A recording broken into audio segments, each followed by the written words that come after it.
Okay sir. ఆ, అదేనండి, నిన్న ఒక వీడియోని మనకి వాట్సాప్ గ్రూపుల్లో వైరల్ చేయటం జరిగింది.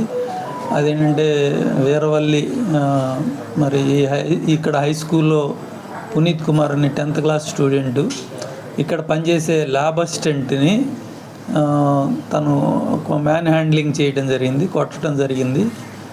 అది రాష్ట్ర వ్యాప్తంగా వీడియో వైరల్ అవ్వటం వల్ల గౌరవ జిల్లా కలెక్టర్ గారు అసలు అక్కడ ఈ స్కూల్లో ఏం జరిగిందనేది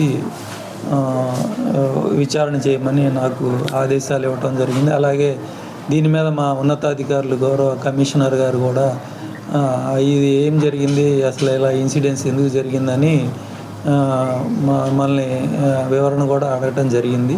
ఇది చాలా దురదృష్టకరమైన సంఘటన. ఒక తప్పెవరిదైనా కూడా మరి ఒక అతను పిల్లవాడు 10th క్లాస్ చదువుకునే పిల్లవాడు స్కూల్లో మరి స్కూల్లో స్టాఫ్ని, అతను non teaching staff lab assistant, కానీ టీచర్ అని నిన్న గ్రూపుల్లో వీడియోని వైరల్ చేశారు కొంతమంది. యాక్చువల్గా అతను నాన్ టీచింగ్ స్టాఫ్. టీచింగ్ అయినా నాన్ టీచింగ్ అయినా మరి పిల్లలు ఆ రకంగా ఉండకూడదు. దానికి తల్లిదండ్రులు కూడా వన్ ఆఫ్ ది రీజన్. మన సోషల్ మీడియాలో సినిమాల ప్రభావం పిల్లల మీద స్పష్టంగా ఉంది అనడానికి ఇది ఒక ఎగ్జాంపుల్. దాన్ని పిల్లలకి భవిష్యత్తు దృష్ట్యా అతను 10th క్లాస్ ఎగ్జామ్స్ రాయాలి. అతని కెరియర్ని దృష్టిలో పెట్టుకొని కూడా దీని మీద నిర్ణయం తీసుకోవడం జరుగుతుంది. ఏదేమైనా ఈ స్కూల్లో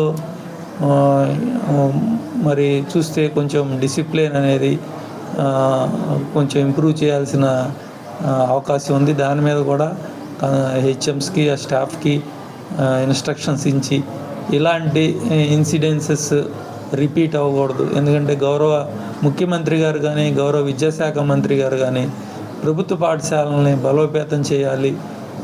మరి ప్రభుత్వ పాఠశాలలో విద్యార్థుల హాజరు శాతం రోలు పెంచాలనే ఏకైక ఆశయంతో వారి ఆశయానికి అనుగుణంగా మా గౌరవ సెక్రటరీ గారు కానీ కమిషనర్ గారు కానీ ఎస్పీడీ గారు కానీ ఉన్నతాధికారులు అందరూ జిల్లా కలెక్టర్ గారు కానీ నిరంతరం ప్రభుత్వ పాఠశాలని ఎలా బలోపేతం చేయాలి అనే ఒక ఏకైక ఆశయంతో వారి ఆశయాలకు అనుగుణంగా మేము కూడా పనిచేయడం జరుగుతుంది. ఇట్లాంటి 1-2 దురదృష్టకరమైన సంఘటనల వల్ల మన ప్రభుత్వ పాఠశాలలకి చెడ్డ పేరు వచ్చే అవకాశం ఉంది. కాబట్టి ఇలాంటి సంఘటనలు మరి పునరావృతం కాకుండా తగిన చర్యలు తీసుకుంటాం. అలాగే ఈ పాఠశాలలో మళ్ళీ ఇట్లాంటి సంఘటన మరి జరగకుండా కూడా తగిన చర్యలు తీసుకుంటానికి నేను ఈరోజు ఈ పాఠశాల విజిట్ చేయడం జరిగింది.